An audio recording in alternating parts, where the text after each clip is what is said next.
Unfazed by the brouhaha over his remarks to Bloomberg television in Singapore, India's Chief of Defence Staff, General Anil Chauhan, has made a set of new big statements on Operation Sindoor, including likening Pakistan's defeat to an innings defeat in a cricket test match where wickets lost by the winning side do not matter.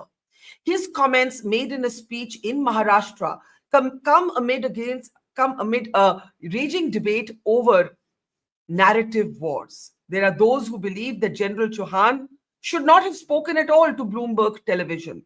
There are those who believe that it's not the military, but diplomats who should be going out there carrying India's message. The cross-party delegations are already attempting to do that, but the debate continues not over the military battle, which clearly was India's victory, but over how the narrative should be handled. I'm Barkha Dutt. You're with the Mojo story. On the program today, Chief of Defence Staff General Anil Chauhan finds himself in the headlines again. Just a couple of days ago, his remarks to Bloomberg television as well as Reuters on the sidelines of the Shangri-La summit in Singapore made headlines after he spoke of tactical mistakes that were rectified and remedied to hit Pakistan with a winning force. Today, General Chauhan, evidently unfazed by anybody who thought he shouldn't have said what he said, actually spoke once again in response to a question about losses. He likened what had happened with Pakistan in Operation Sindoor to the metaphor. He used the analogy of a cricket match. He said it's like a test match where there's a winning side, and then the winning side shouldn't or needn't obsess about wickets lost. These comments by General Chauhan come amidst a debate over the narrative wars, over whether India should care about how Western media is reporting the story, about how Western governments are responding, about Donald Trump's increasingly bizarre claims, and about America's attempts to rehyphenate the India-Pakistan relationship, something that, of course, India does not want. Let's introduce our guests on the program today as we look at General Chauhan's new statements. This on a day when Pakistan's own dossier, a dossier that we have accessed, reveals that the scale of Operation Sindoor was much larger than even our own side has officially admitted. In fact, this dossier shows you how areas in Peshawar, Karachi, Hyderabad in Pakistan were among 28 locations that were hit in Indian strikes in the 4-day war. This is Islamabad's own dossier. Let me introduce our guests on the program today. Dilip, Cherian, political analyst, brand guru, is with us. Good to see you. Also joining us is General Shukla, a military veteran. Good to have you back with us, sir. Tavleen Singh is with us. She is somebody who in her Indian Express column has spoken about the narrative war, and we'll see how she looks at the CDS's remarks, both the weekend remarks and today's remarks. And Sushant, Sareen, one of India's finest strategic affairs minds, is with us as well. Welcome, everybody. I want to get straight to it. I want to play out General Chauhan's new remarks made in an interaction in Pune, where he basically responded to a question about losses. And he said, look, it's like a test match. You win. At the end of the win, it doesn't really matter. You don't have to get into the sort of details of how many wickets you may or may not have lost on the way to the win. I'm paraphrasing. Take a look for yourself. Good afternoon, sir. Thank you for your insightful lecture on future wars and warfare. So my question is, what are the losses incurred or experienced by Pakistani side during Operation Sindoor? And from this, what can be the potential strategic insight we can draw for future conflicts and the evolution of warfare? Very nice question. You know, when I was asked about losses on our side, I said these are not important. The results and how you act is important. So, it would be not very correct to talk about losses. Means numbers, etc. Means I'll give a detailed kind of an answer on this. Usually in a match, suppose you go into a football match and you win 3-2, he scored 2 goals and you scored 4 goals, so that's an even settlement. But suppose you go on in a test match, cricket test match, and you win by any defeat. Then there is no question of how many wickets and how many balls and how many players.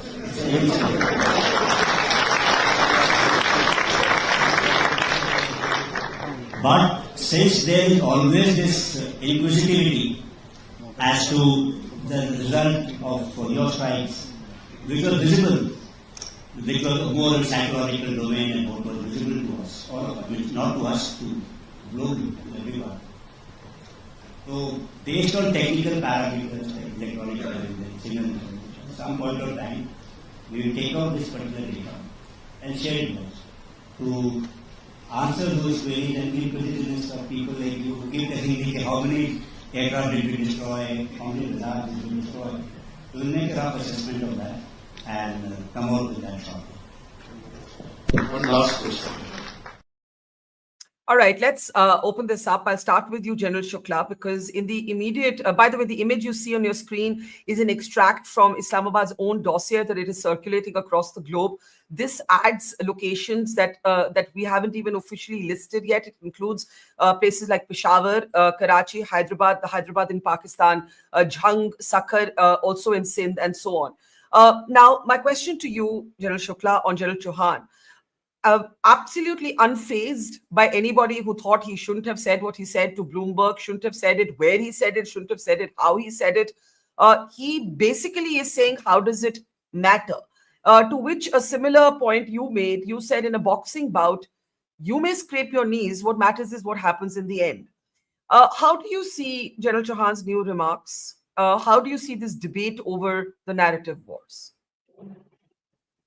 So see, Barkha, when this morning somebody from your channel rang up and said, we'll talk about this. So, away from the din and the noise, I just jotted down a few points and just let me put them for wider debate before the panel. One is, see, I'm saying that, this action, narration, calculus, both are important. I'm not for a moment saying that, we've been told, we were told in our young years, let the guns do the talking. That's fine. But I'm making this point that narration is also important. Having said that, let's see how this played out, in terms of the statecraft, the actors, personas, and the key metrics. And let's look at it dispassionately. See the politico-military signaling first. I think it was laser focused on terror. Was that not a wise choice? You look at the target array, the choices, the escalatory levers, the targeting efficacy. The dossier that you were pointing out, the Pakistani dossier, even the PSDA, the evidence, the Maxar imagery, this was not there in Balakot last time. So I'm saying on all these metrics, we've done pretty well, it's quite outstanding. I keep making this point, look at the blunt instrument that the military was in Parakram. And look at what it was this time. Long-range precision strikes. So that this transition from that less than productive strategic restraint to calibrated offensive poise, it's a brilliant thing. The narrative around these things must be spun. The more substantive aspects. Now, in this talk, that question of losses, that will inevitably come up. But is that the substantive thing? So the point I'm making is narration is important. But let the national security debates in the country deepen. Yeah. And let's audit on more substantive issues. Have we not called the nuclear bluff very successfully? Look at just 2-3 more points. Look at the narrative in the international system. Very skillfully done. We showed solidarity across the political spectrum, cross-cultural faces, most eloquent voices across the countries, the global stage, were leaders from the opposition. Shashi Tharoor, Priyanka Chaturvedi. Is that not smart? Very smart political solidarity across. Now let's come to the Chief of Defense Staff, the institution and the persona. See, what is the Chief of Defense Staff's basic role? It's orchestration of forces, battlefield design, decimation of adversary, tri-service synergy. Is all that easy? It took the great Sam Manekshaw to do this with great difficulty. This time, this quiet gentleman, very measured with what he speaks, has done it with great brilliance. I ask, has he not led and delivered the most crushing victory since 1971? Crushing victory since 1971? So what should we prioritize? Battlefield excellence or studio eloquence? It's a democracy. You will hold him to account. But let's get our priorities right. I think just 1 minute, that's Barkha, 30 seconds. He's a professional soldier, may not be a very good wordsmith, but he's done well. And I thought his remarks were measured of one word here, out and there. We shouldn't judge him on that. I think he needs to be lauded and needs to be given far more credit. And just two more points. Let's not fall into this adversary trap. In a democracy, we must question and all. But what is the most salient question? Is it who lost how many aircraft or who lost control of the air? Pakistan, as I keep saying, was naked, vulnerable. It was virtual air supremacy. Tell me which air force has achieved it in any conflict in recent times. So now here, should it be transparency or trap? And last point, 5 seconds. In the end, national security must be judged on the metrics of critical acclaim and not popular acclaim. I mean, that will Okay. happen. Okay. Judgment will not You be. made a The best solutions in national security cannot be outsourced to trolls. you made a number of excellent points, and personally, the day General Chauhan said what he said to Bloomberg, I actually did not understand how some Indian commentators were saying this is the first time the Indian Air Force has said it. No, the Air Marshal Bharti, in his briefing, in response to a similar question on whether India's jets were down, said losses have taken place. It's a combat, but all our pilots are home. General Chauhan repeated that and then said tactical mistakes may have been made, but they were rectified. All our jets flew in the next 2 days and operated at long range. Uh, Tavleen, why do you think that there is such a needless focus on General Chauhan's comments in Singapore? He seems unfazed. He has elaborated at great length. He smiled at this whole debate around losses, and he has said that look, it's like in a cricket match. What matters is whether you win, not whether your first 3 overs were poor or bad or could have been better. It's the outcome that matters, and I agree with that. Don't you? Yeah, I think that anyone who thinks that General Chauhan got it wrong is wrong, because he really has handled it skillfully. And he's shown diplomacy, which is very unusual in military men. So I mean, I don't have any problem with that. But please let us remember, we did lose the narrative. There was the reason why we had to send out these diplomatic missions across the world was because we lost it. Let me give you an example. The Ukraine strike in Russia yesterday. There are people in the Western media, defense experts, etc., saying that this will go down in history as one of the greatest things, that they had the drones, they moved the drones in 18 months of planning, etc. Why did we not actually be more convincing in the way we told our story? Instead, what I saw was a lot of silly defensiveness, banning Pakistani singers on Spotify, banning this, banning that, closing down websites. We have to be more confident in our narrative, because if we are confident in it, the world will see it that way. So I have one question to you before Sushant and Dilip respond. Ukraine has the entire Western world backing it, right? The narrative of Ukraine is not set by Zelensky. It is set by Western media. It is set by all of Europe. It's all of NATO backing it. India is alone in this battle, and we have been for decades. Till 9/11 happened, we couldn't even get the world to understand our challenges with terrorism. So do you think that's a fair analogy? Well, no, listen, excuse me. Don't you think it's our fault? Why are we allowing the world to think that we're not telling the truth? Why do we need to send out those delegations? Because we haven't told our story well, and because there has been, particularly since Narendra Modi became Prime Minister, he hasn't had a press conference. He does not meet the media. Foreign correspondents are harassed in Delhi. If you sort of tell foreign correspondents that they can be thrown out within 2 months, they're not going to be on your side. And these are powerful guys. If you tell the Economist correspondent that he has to renew his visa every 3 months, and if you threaten to throw out the New York Times, etc., why do you think that they would be on your side? Whereas the Pakistanis, even when they lose, they somehow manage to get their story out there. And, that is the truth, I'm sorry to say. So, Sushant, let's bring you in at this point. I think there are two ways of looking at this sort of Western response. One is don't bother engaging with Western media. It's ignorant, it's arrogant, it's insular, it doesn't get us, it never has, it never will. Don't bother. If you're not going to bother, then don't care what they say. The other way is to say, no, you've got to engage. The question still remains, who should be engaging? Should it be our military officers? Should it be our diplomats? Should the government have a spokesperson? General Shukla on the weekend said there's a need for a DG Stratcom, strategic communication, immediately. You need something like that because this is not the job of our soldiers. The job of our soldiers is in the battlefield. Is this sort of focus on General Chauhan needless? I think even Tavleen, with her criticism, says he's not to be faulted. And I think we must underline that. This has nothing to do with him. But do you believe that there's a narrative problem, or do you believe that we're dealing with a geopolitical reality where no matter what you do, this narrative problem will exist? I think Barkha is both things. There is a geopolitical problem. It's an ideological issue for many parts of the world, especially this Western media, which you are talking about. This harassment of the Western media also started because of very unfair and very biased kind of coverage which these guys were doing. They use those familiar tropes, right wing, Hindu, nationalist, etc., etc. You know all of that, right? Half of these guys would use the term Hindutva without knowing what it actually means.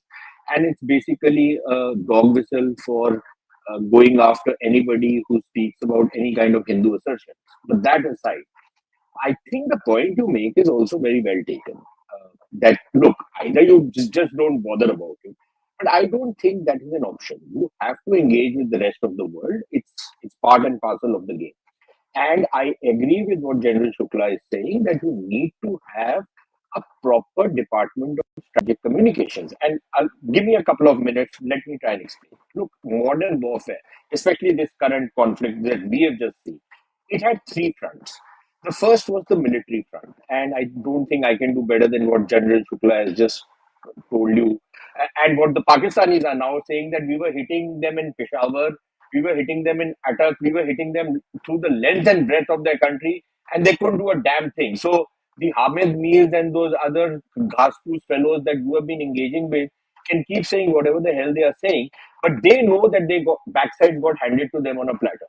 Okay, but the point is that the military success was one side, the diplomatic success, or at least nothing went against us. I don't think anybody, you could have really expected anybody to come and say that, okay, fine, there are two nuclear powers fighting and we are going to encourage one against the other. Everybody was going to say, please show restraint, exactly the kind of words we would use when two countries are fighting, right? We would not say we are backing one country fully, go and ram the other side. We would not say that. So there was that level of virtue signaling, and many people in India felt a little cheated by what happened. And I'm not including the United States in this, which tried to grab all the credit without having done a damn thing. At best, they were postmen, right? Marco Rubio and Donald Trump never entered the scene, but Marco Rubio was at best a postman, nothing more than that. And even there, he was told that we are not listening to him. Ask the Pakis to talk to us directly, and then we will work on this whole thing. So there was that diplomatic aspect. And the third aspect of every conflict, Barkha, is what you might call the information war campaign. And on that, I think we were a dismal failure. And this has nothing to do with what General Chauhan said. It is the sum total of how we've handled the information flows, how we have dealt with, the farming out of information. Why did it take us almost, 3 days before the first press conference of the DGMOs happened? Why could it not have been done? We have to understand we are living in a different world today. This is not the world of 30 years back of the PIB times when, you could issue a press release with the convenience of late night press release before the newspapers went to bed. You are not living in that age. You are living in an age where when attacks were actually taking place in Peshawar, within 5 minutes on Twitter and on other social media platforms, people were saying that look, sirens are going off, drones are attacking out here. This is that age. If your response is going to be to hold the first press conference, which incidentally was much better handled than anything else we had done, but it was just too late. So what you say, where you say, when you say, to whom you are addressing, that is also a very critical part. Barkha, look, I don't expect generals or even diplomats for that matter to know the idiom in which you have to address the public. There is a domestic audience. You have to address that.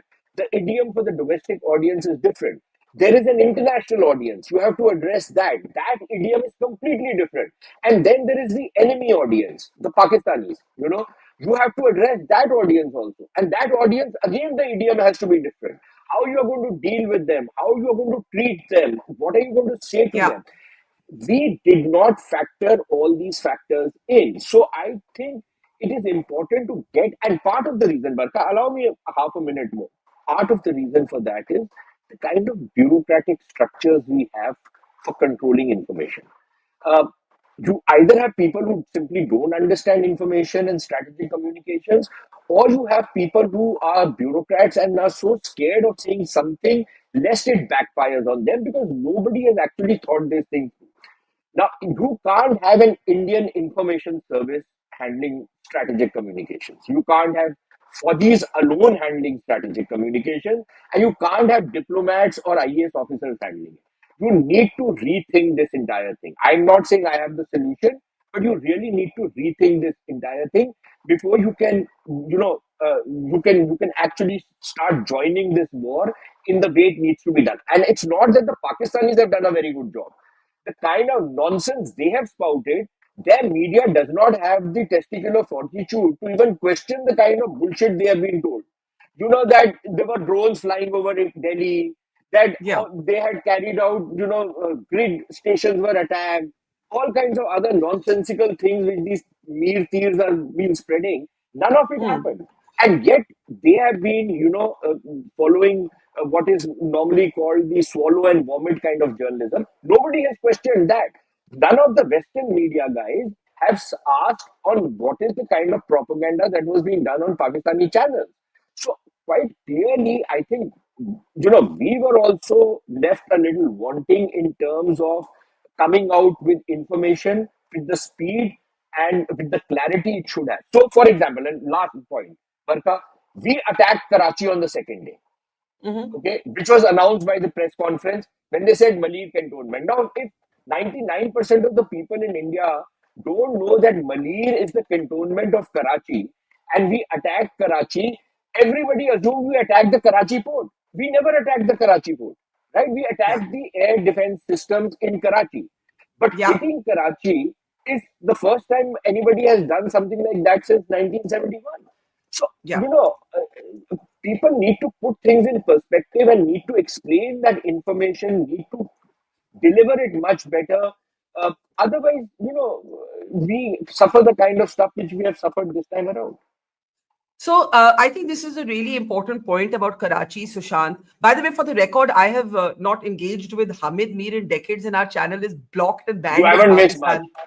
I know. You haven't missed anything. He's On a quite an lighter idiot, note, actually. he's an idiot and he's a troublemaker, but that's a different debate. This Karachi point is really important because, yes, some of our channels said Karachi port was attacked and that was wrong. But we know it from satellite images. We know, as you said, from our own military briefing. We know from air warfare experts like Tom Cooper that the air defense system of Karachi was not just targeted, it was hit successfully to the extent that it was out of operation. Karachi's air defense, was hit so severely that it could not protect the city of Karachi. We know this from independent experts. This is not me sort of making some sort of rhetorical point. But Dilip, I think Sushant makes a great point that it was probably buried in the very restrained technical way that military briefings take place. And it actually wasn't wrong. And guess what? The Pakistan dossier says that locations in Karachi were hit. That dossier is on your screen. This is the dossier they're taking around the world. I think what Sushant is saying is, were we too coy? Were we basically too coy about our military successes? Barkha, the first thing to understand is that you cannot have a system where we are hyphenating patriotism with narrative buying. So I would say that please understand that whatever is being said needs to be communicated clearly, and whatever you say cannot be taken as an index of your patriotism. That's first. Unfortunately, that's the way most debates have gone, and that is the reason why, both in Pakistan and in India, when measured on a global scale, the tendency is to not take most of it very seriously. That is a major drawback. The second thing is, as far as General Chauhan is concerned, as somebody who has done narrative building and managing complex communications of messages, let me say one thing very clearly, that he should have, as the kids of today will say, got himself a room. You cannot, as the CDS, give an interview in a hotel lobby. The whole majesty of his office was, in a sense, ruined by the fact that he chose, or he was made to or allowed to give an interview in a hotel lobby. Not allowed, not accepted. Messaging comes secondary. What comes first is the imagery. Narrative. Yes, I'm glad he said what he has said today, especially given the fact that today is the finals of the cricket match. Choosing that analogy, great timing, wonderful. And I think that works. But the thing is that you know that when you're sending your chief of defense staff abroad, if you've asked him to go ahead and engage with media, you should have prepared him. And what Sushant said, a department of strategic narrative building should have been. It doesn't need the creation of What a do you think department. he said? Sorry, I'm interrupting, but what do you think he said that was so problematic? I don't think anything he said specifically was problematic, Barkha. I'm saying the way he said it, and the fact that he should have had a certain narrative, which he did not have. He was doing it largely on the fly. I do not find that advantageous India. You have to recognize, as everybody on the panel has said, that we are in a situation, unfortunately, where the rest of the world seems to be arranged against us. So you have to be far more prepared, and you have to get your messaging right.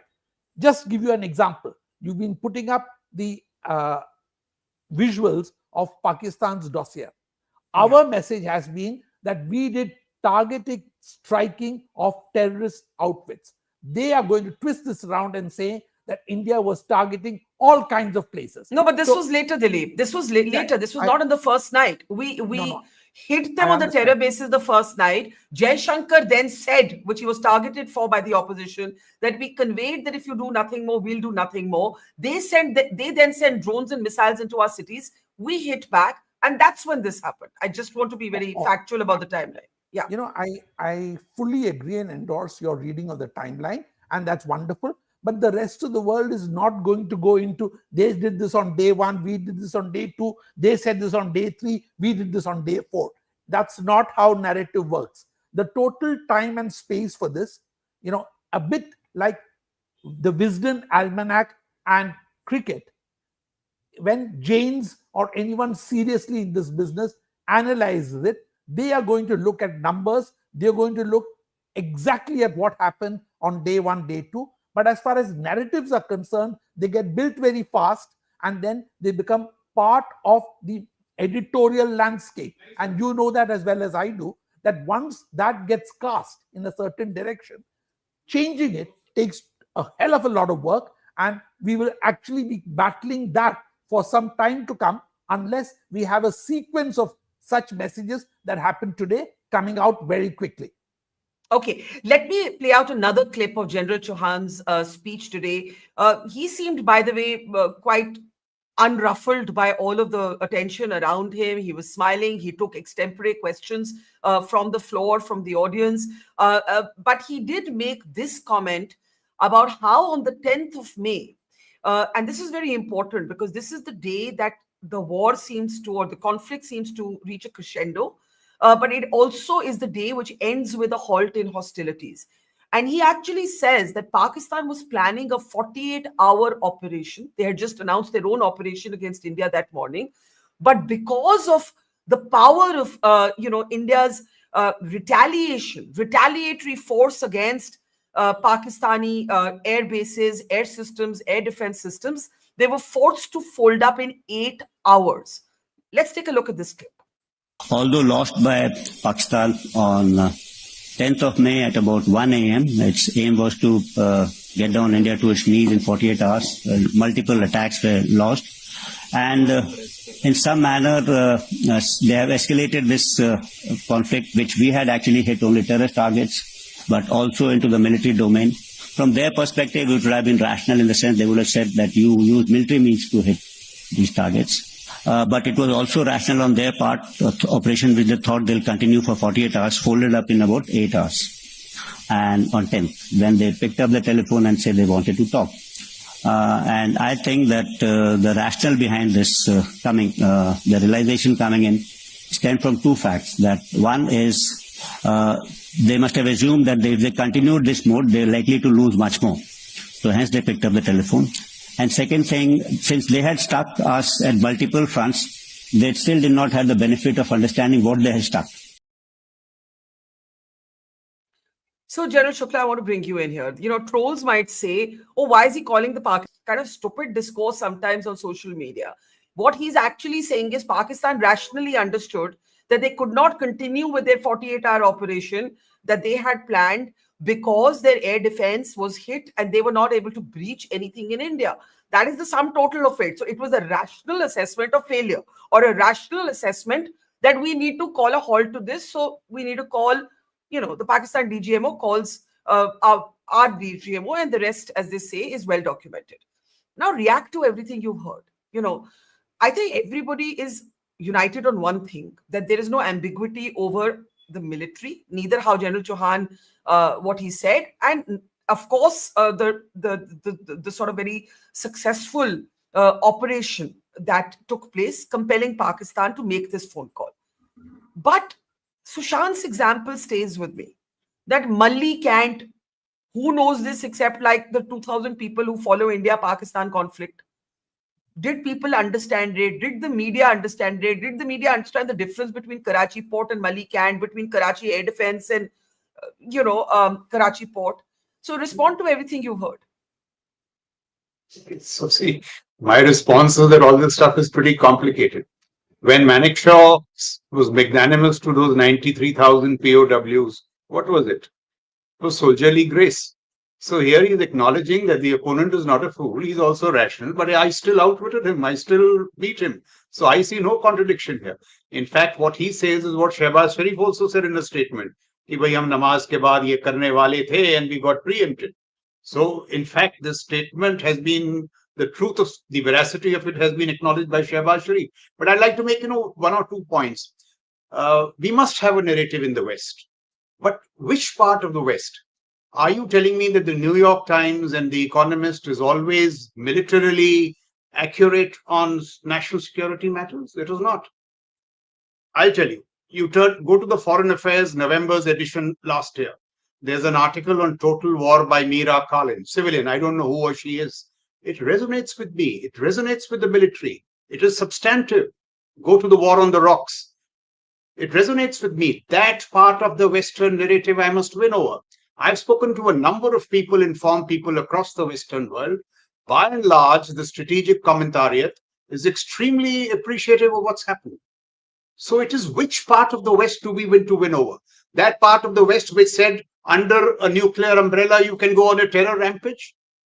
If we want to win even that part of the West, that as Sushant was saying, all right, have a DG Stratcom, have a group of officers who understand the press gaggle and these traps and all that, even do that. But I'm saying with the substantive part of the West, and this is the point about critical acclaim and popular acclaim. Critical acclaim is important. Run after the popular acclaim, but you can't be subservient to the political popular acclaim. So all this has to be done. It's not that we've not done things in the past. Can I ask you whose job? 5 seconds. Okay. 5 seconds. Okay, all right. After Balakot, we realized that our media, in fact, the last thing was quite a disaster after Balakot. The army set up a DGIW, Director General Information Warfare. I don't know where he's vanished. He should have been up here. So this DG Stratcom and this office of the DG Stratcom, I've been saying for very long, now cross-pollination comes in. General Chauhan in his office should have a media advisor. not as somebody as senior as Dilip Saab, but somebody, a middle peace officer. So this cross-pollination is extremely important, getting technologists, media advisors, so on and so forth.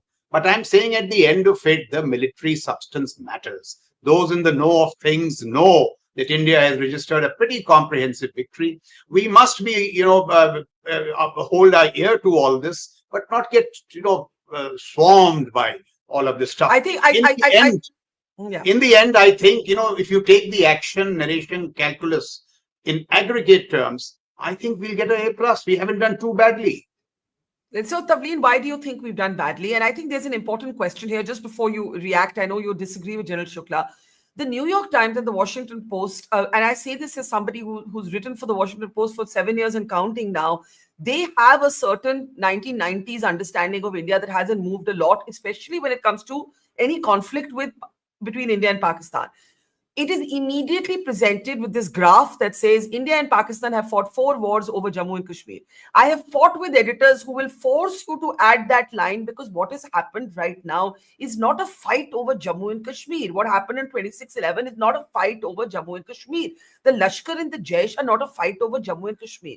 So we have to know that we're dealing with entrenched cliches, if that's the kindest I can say, entrenched cliches. Go ahead, Tavleen. It's our fault. It's our fault. When we got rid of Article 370, why did we not make clear ever?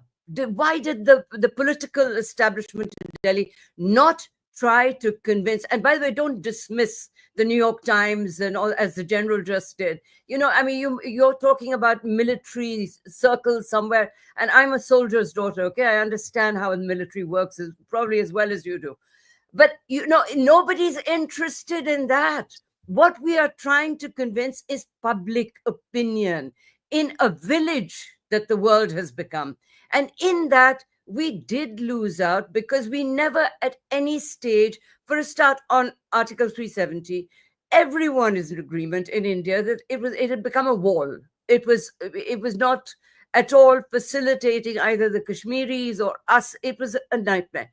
We did nothing to correct the impression that this was an attempt to take away autonomy in Kashmir. Do you remember that? Why is it that the Prime Minister's office does not have a media cell? Do you know that, I don't know whether you have special access, but there is no way of finding out what the Prime Minister's office is thinking. There is no communication. I mean, they need Dilip more than the army does. There is no political communication. And we did lose the narrative. We've lost it literally in the past 5 years. With whom? With whom did we lose the narrative? The general public, with public opinion in the West. We're not talking about little groups, the New York Times is bad and they hate us. No, nobody hates you. But, if you do not correct the narrative convincingly. The other point that I want to make is, do you know when I used to cover Pakistan a lot? I've probably covered it more than you have. And I've covered it from the time of Ziaullah. And I used to always feel very proud when I came back to India to see what a confident country we were compared to Pakistan. We didn't have people following journalists around with Uzis like I've had in Islamabad. But, we were a different country. But we're not able to convince even ourselves of that now. Do you know? Okay. I mean, the Pakistanis have beaten us at this time and time again, and we should be ashamed. Okay, those are very strong words. I know, Sushant, you and Dilip, you wanted to come in, but I'll just allow General Shukla a brief interjection. Very briefly, sir. You wanted to come in there. Yeah. See, the point that I'm making is that there are very substantive issues of national security to which the narrative must take care of those. For example, this business of doctrine strategy for strategic communication is extremely important. We must labor over it for 3 to 4 months. What is the message we are sending to multiple audiences? What Sushant was saying. What was peaceful rise of China? It was an exercise in deception. It was narrative. It depends on whom you're signaling to. The other point I want to make it, you see, power projection is important. But where should that power projection, what should it address? POK or power projection across Malacca? So I'm making these kind of points. They need to be, and one last point. It's not just a matter of Western, those kind of audiences. If you want, in the Hindi speaking heartland, there is great differentiation between substantive stuff and the superfluous. You turn to a guy called Saurabh Sahi, I watch him very carefully on Red Mic. Hindi mein bolta hai. His analysis of Ukraine, all the conflicts is masterly. So I'm saying that there we need to deepen our conversations and not just get unduly carried away by New York Times and The Economist on military matters. They are not the best in the business. So let me bring in Sushant here. Uh, who do we want to convey this message to? I would assume the most important recipient of this message has to be Pakistan. More than anybody else, the most important recipient, Tavleen disagrees, but I would say to start with, what was the message of this operation? That if you send in terrorists to kill our people, we will respond with force if needed, as needed. If we believe that they have got the message because they're the ones who picked up the phone and called us, does the main entity that needed to receive the message, have they got it? Or do you seem to agree with Tavleen that information handling should have been much better? But at what level and aimed at whom? So, Barkha, I'll come to your question, but I have to say a couple of things before that. Tavleen talks about journalists being followed with men carrying Uzis in Pakistan. In fact, there are Western journalists, including from the New York Times and many of the other newspapers, who have been caught up, beaten up, forcefully deported. All kinds of things have been done to them. And yet, you will have these journalists go back to Pakistan who toe a certain line. And I can tell you one thing, that the Western media works on a particular agenda. And I'll give you just one example, which I think Tavleen should appreciate. Tavleen was a very active journalist in the 80s when terrorism was ravaging through Punjab. In fact, she was one of the few people who would go right out there and report from the hinterland in ways nobody else had done, right? And I can say that I was quite a fanboy of her reporting at that point of time. The point is, with all that reporting that we did and all the access that was given, what was the narrative in the Western media? Did the Western media even bother for a minute to say that, look, 30,000 people were killed in Punjab, more people were killed in Kashmir later on, there was an Islamist terror wave which had come into India? What was the Western media approach until 9/11 happens? When it hit them, suddenly they woke up and it became it became an international agenda. Suddenly it became a global war on terror. Otherwise, it was everybody's individual war. So one is that. So when we say, and yet I will say that it is not just the specialist or the audiences, the critical audiences that General Shukla talks about that we need to address, but there is also public opinion that we need to address, and we need to try and figure out a way on how we can do that, because at the end of the day, narratives are shaped, politics is made on the basis of what, not the critical media which General Shukla is talking about. It's not foreign affairs which makes public perceptions. It is, for want of a better word, rags like New York Times and Washington Post who actually make those agendas. That's a fact, right? Secondly, there is this whole question of rationality which you raised. And look, I think General Chauhan said the correct thing. And I'll tell you the reason why. The Pakistanis, and by saying that the Pakistanis have behaved rationally, he has basically undercut their entire thing that we are mad, crazy Islamist mullahs who will fire nuclear weapons at the first instance. And he said, look, these guys have been rational, and the proof of the pudding is in the eating. After we attacked them, what was the Pakistani response? Did they fire nukes on us? No. In fact, they tried to retaliate in a very, very calibrated and graded manner. And for every retaliation they did, we upped the ante. So I think that is what, everybody was climbing those escalation ladder in a very steady manner rather than in a knee-jerk manner. So I would imagine that that is the standpoint of rationality. And I've forgotten your question, Balka.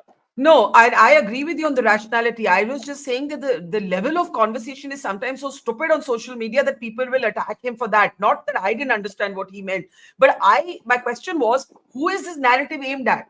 Who is the No, no. recipient of the Yeah. message? Yeah, No, Barkha, I think it has to be everybody, but most of all the enemy. And the problem with the enemy is that Pakistan is a kind of a zombie nation. It's they're full of there are a bunch of zombies. They the one thing which they can never accept is defeat at the hand of the Hindu kafir. That is a no-go area for them because it undermines all that martial myths which they have about them. So they can never admit it, which is why you will see even people like I don't want to name them because I don't want to even take their yeah, name. It spoils the taste in my mouth. But a lot of these characters have been saying that in Kargil also we had won. Musharraf used to say it, but a lot of these journalists have said that in Kargil also it was the Americans who intervened and we had to withdraw. Barkha, you covered that conflict. What happened to them in Kargil? They yeah, even say that 1971 we would have won the war, but for this, the treacherous Hindu, right? In 65, so they had won the war. yeah, Every war they have won, and every war they have lost territory, right? yeah. Which they will never question their own armed forces simply because they cannot accept it. And which is what is the message we need to convince them. Which is why I say treat them like dirt, treat them with utter contempt. We give a lot of respect to the Pakistanis, and I can't for the life of me understand why you have to puncture their balloon of this Islamic superiority which they have, this martial superiority which they have. You have to puncture that balloon. And one way of doing it is ignoring them. Second is treating them with utter contempt, which is what we should do. And the third thing is that you have to psychologically have a kind of dominance over them. In many areas we do, but in this particular conflict, the way Yeah. we should have handled the information flow, we should have imposed a psychological domination over them, which unfortunately we failed to do. Okay. Before Dilip comes in, Tavleen, you have a brief interjection. Yeah, Tavleen. Why are we so worried? I was actually, Sushant actually said to some, why are we so worried about what Pakistan thinks? And actually, the time that we did succeed in sort of softening them was when we used our soft power. At the time when they could come across and see that India was not some demonic country, that it was actually a country that they wanted to be part of. They wanted But to trade with India and things like that. So what the way to do that? But we should stop being so obsessed with Pakistan. It embarrasses me to see all this obsession. Our enemy is China. Why are we never talking about the fact that the Chinese okay. are standing behind Okay, Pakistan? Dilip and then Sushant has an interjection, but first Dilip because he's been waiting. Dilip Cherian, go ahead. you know, there have been several questions about narrative building and also about who are we addressing. I think we must not forget that in the heat of war, the IMF chose to give a loan to Pakistan. That is also an audience we need to recognize. These are people who need to be influenced, and we need to make sure that whatever the method that needs to be used to address people in decision making, people who take decisions about investing in India going forward over the next 5 years, get the message that this is what India stands for, this is what our security doctrine is, this is how we treat those who attempt to trigger terrorism in the country. That will be the message that matters. I think building that narrative is a complex narrative. It cannot be left only to soldiers to do. We need to have them also involved. We need to have civilians involved. We need to have diplomats involved. But they need to understand that the message is going to ensure that the future of India, India's economic future, is protected and growing. And I think we often forget that in this hysteria of whether one plane was down, 3 planes were down. That is not going to make too much of a difference going forward, except to pure analysts who are sitting in jails and figuring out what to do. Okay. And I think that's an important point because I also think the stronger you are as a country, the more heft you carry in the world. And maybe that's the route that one has to focus on. Sushant and then General Shukla, and then we'll take last comments. Sushant? Yeah. Okay, so I had two comments, but I'll add a third one. Because Dilip in the last part said, let's not get into this, how many planes we lost.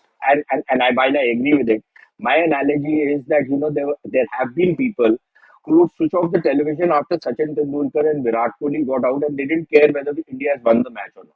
And this is what has happened this time around. Okay. And this is like the opposing team saying, oh, we got Virat and Sachin out and Rohit Sharma also got out cheaply, so we have won the match. शुरू के over में हमने कर दिया, after that we won the match. This is as stupid as that, but I don't expect anything better from the Pakistanis. Secondly, on something on what Dilip said, again, this is the idiom in which we have to address. Look, one, the IMF program was already an ongoing, and this was just the second tranche which had to be released by the IMF, which meant that it was going to be done on technical matters. Now, when you approach the IMF and you decide that you are going to challenge this, then you should get your act correct, which is where the idiom comes in. Barkha, allow me half a minute to explain. You should have not challenged the IMF loan, or you should have not put an objection on it on the basis of that, well, money is fungible, the Pakistanis will use it for terrorism, etc. You should have done it on the basis on which the IMF was giving the loan, technical and economic parameters. Whether the Pakistanis have lived up to their commitments, whether they are cooking their books, and all that you need is a good economist to look at Pakistani data to say that all of these books are cooked as badly as Nawaz Sharif's company's balance sheet, right? This is what this country is all about. And you should question the IMF on that. They might have still approved it. But you should now question them on technical and economic parameters rather than political issues. Because political issues will not wash down in IMF. And the last point, look, Tavleen might think that, the Indian soft power actually influenced Pakistanis. No, it did not. They came, they partaked in it, they had their fun. It did not change their attitude towards India. It did not soften their attitude towards India. It did not end the hatred inside Pakistan, which has only grown over the years. So forget about what they say in polite company. All you need, Barkha, you scratch them a bit in a couple of your programs and look at the kind of invective that has been hurled on you. Your entire 30, 40 years career is now being questioned that you are a Sanghi, which is not necessarily, in my view, it's not necessarily an abuse, which you are obviously not. And you and I agree on 500 things, including on politics, including on ideology. And yet we can be friends, which is something the Pakistanis cannot understand. The point I'm trying to make is that all you had to do was to stand up for this country. And you invited the kind of hatred which they would have for their worst enemies. So forget about this soft power on Pakistanis. The only language these Pakistani, Punjabi Muslims understand is hard power. If you can kick them and treat them with utter contempt, that is something which has an impact. You treat them with respect, they'll climb on your head and piss on your head. Well, I just before General Shukla comes in, I'm thank you for making that last point, because having reported this beat for 30 years, I have not encountered a Pakistani liberal, quote unquote, who has condemned the Jaish-e-Mohammed and the Lashkar-e-Taiba in the last fortnight. Not even one. Not even one. They're simply not willing to answer the question I posed to Hina Rabani Khar on the Piers Morgan show. Do you see the Jaish and the Lashkar as terror groups? And if you do, why do they function with the impunity they do? So I think that we have to acknowledge that the way our states, our nations have evolved is fundamentally different. And that is why the hyphenation is so infuriating, or the re-hyphenation attempts by America in particular. General Shukla, let's bring you in, and then last comments. So Najam Sethi calling Pahalgam a false flag operation. Yeah. That amazes me to the extreme. Yeah. But the 2 points I want to make is, I hope I didn't miscommunicate. When I was distinguishing between critical and popular acclaim, I'm saying we must attend to the popular acclaim, but the substance of the military actions cannot be guided by the popular acclaim. That's the distinction I'm making. It cannot be swayed by the popular acclaim. And just one last point. See, what really surprised me in this, and a couple of very good friends, rational people, within an hour of General Chauhan saying this, messaging to me, he should be sacked, moron, Now, this is kind of stupid stuff. Terrible, terrible. This is what this is the kind of thing which is just simply idiotic. Now, can you even pander to this? No. So these are the two brief points I want. No, I think that's an excellent point, that populism is not the same as narrative. We have to be clear, this kind of lowest common denominator brownie points is not what the Chief of Defense Staff needs to be catering to or bothered about. And I couldn't agree with you more. Now, before we take last comments from all of you, we also have political fault lines that have been wrenched open at home.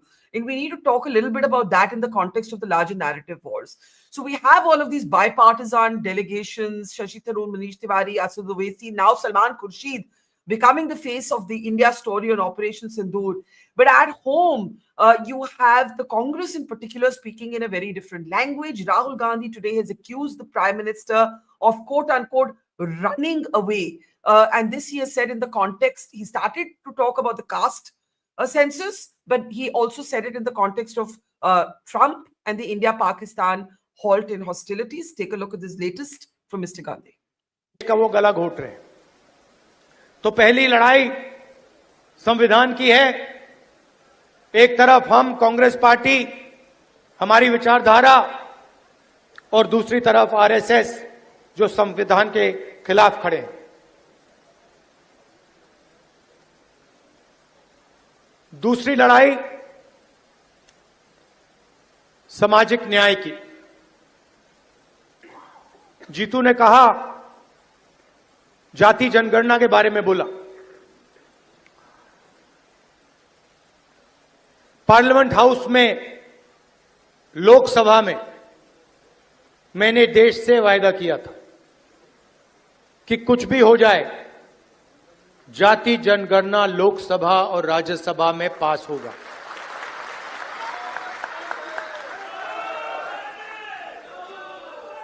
ये BJP RSS वालों को अब मैं अच्छी तरह जानता हूं। इन पर थोड़ा सा दबाव डालो, थोड़ा सा धक्का मारो, डर के भाग जाते हैं ये लोग। जैसे उधर से ट्रंप ने एक इशारा किया, फोन उठाया, कहा मोदी जी क्या कर रहे हो?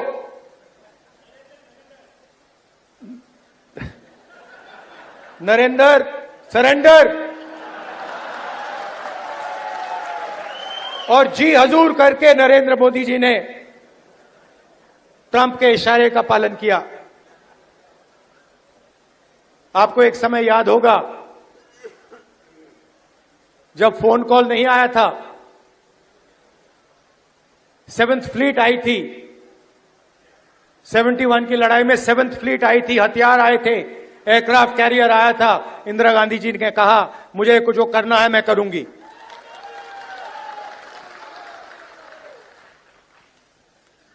ये फर्क है। So the unity that we saw at home has broken. I'll start with you, Dilip. You know, there are two ways of looking at this. Does it help India? Does it help the Congress? I don't think it helps at all. It doesn't help our case. But unfortunately, Barkha, you and I and all others in the media business, Tavleen, everybody, can see that politics and the rhetoric of politics has descended to, absolutely abysmal levels at all levels. So I would assume that it is expected of Rahul to maintain higher standards, but is it possible in this kind of divisive environment? The question hangs heavy in the air. I'm so glad though that on the obverse, we've also seen that Congress spokespersons are doing the most fantastic kind of, out of the crease batting that they're doing effectively and with great impact domestically. And that, I think, is the bigger message that we should be proud of. So how do we square, Sushant, this messaging with Shashi Tharoor, Manish Tiwari, Salman Khurshid, Anand Sharma outside of India?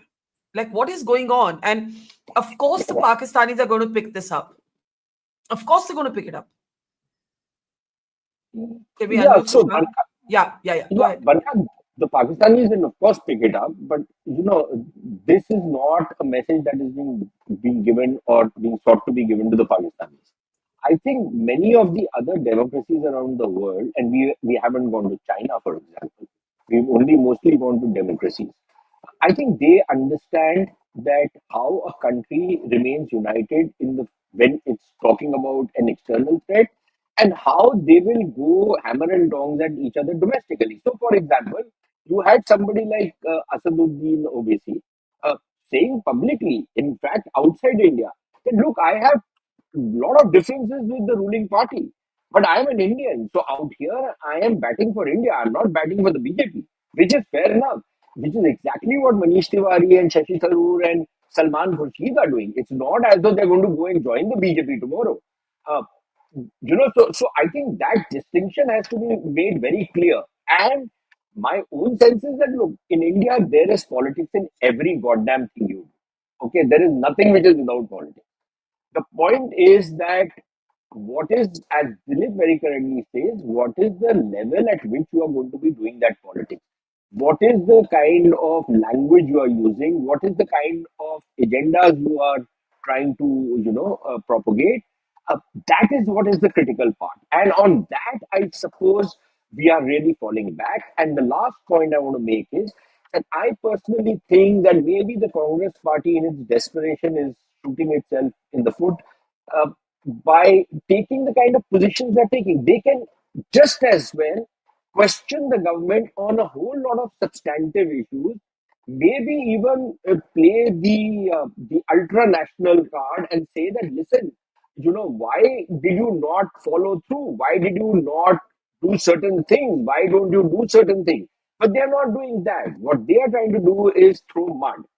I'm not entirely convinced that this is going to Yeah. work, because the same questions can be asked of Rahul Gandhi when he talks about his grandmother. Then he should also say that when in 1971 Mrs. Gandhi could stand up to the Seventh Fleet because the Soviets were sending their own ships to back up India, right, under the treaty. Secondly, he should also then answer to us that why did Mrs. Gandhi, after an astounding victory on the in the eastern part, and we had advantages on the western part, why didn't she end the Kashmir problem there and then when Pakistan was on the mat? What prevented her? Why doesn't he tell us the truth of who prevented Mrs. Gandhi and forced her to back off and sign on the dotted line even in Shimla? Why don't they tell us? Yeah. So the Yeah. point is that this is a shoe that can be hit on everybody. So Yeah. I Yeah. suppose you should be a little careful in how you I frame the issue. I I actually agree with you, Tavleen. I want to bring you in. It started with saying Jaishankar gave away the war secrets, which thankfully they stopped following that line because they realized how bizarre it sounded. Um, how does the Congress for itself square Tharoor and Manish Tiwari, Salman Khurshid defending the abrogation of 370 with the positions they're taking at home? Oh, by the way, to talk about the opinions of Rahul Gandhi is like taking Bilawal Bhutto seriously.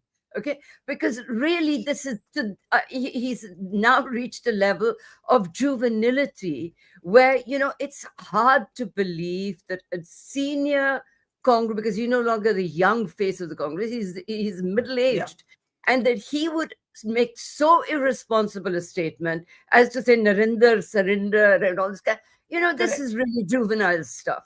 I actually think he's harmed himself and the Congress party more than he's harmed India. So, as far as I'm concerned, the Pakistanis, if they want to, take him as seriously as they take Bilawal Bhutto, because actually they have taken him seriously, they've sent him off to Washington. Huh?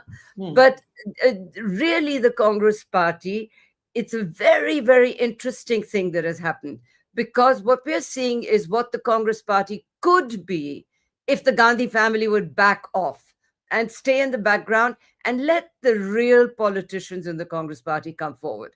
They're never going to do it, which is why they've destroyed this party. But in fact, what we're seeing is that we're seeing the Gandhi family with its idiocy and the, and real Congress politicians who are doing a much better job. That's a great point about how Rahul's comments actually show up his own sort of infantile interventions in this conversation, as Tavleen says. General Shukla, I'm giving you the last word on the narrative debate at home and abroad. So I think in matters of national security, the role of the opposition is extremely salient, if not sacred. They must hold the proposition to account. But the point I would like to make is you look at economics. So on economics, the opposition will question the ruling party on issues of inflation, fiscal deficit, deep technical matters. Why do they not question the proposition here today on issues like, say, defense spending? Is it adequate for the range of threats that we have got? Do we need to revisit not just, not increase defense expenditure, but to revisit the metrics of our economic statecraft? I think there is much to be done there. Issues like the AD held against Pakistan. Is this AD topology good enough for a China fight? There are deep substantive issues there. And I think the time has come now, 75 years down the line, where the polity must mature in terms of raising these kind of questions. And I think these kind of questions too will have strategic, military, political resonance. So they must be raised. Absolutely. And if only that were the discourse that we were having, what percentage of GDP, what do we need to do now that everybody and their uncle can get a drone? What if drones are in the hands of terrorists tomorrow? These are the serious conversations we should be having in the context of Ukraine. Instead, unfortunately, and there I take your point. Barkha, even the media does not raise these issues. Well, we try. We do try. No, not you. I'm saying newspaper columns and all that. There is a lot to be done in these years. We leave it there. Thank you so much for a very robust yet civil conversation, which is, I think, how best conversations should be conducted. Dilip, Cherian, Tavleen, Singh, Sushant, Sareen, General Shukla, and to our audience, thank you and see you tomorrow. It's great to see you here. Thank you for watching our work. If you haven't subscribed yet, don't forget to click the bell icon and subscribe to Mojo Story and support independent, robust journalism.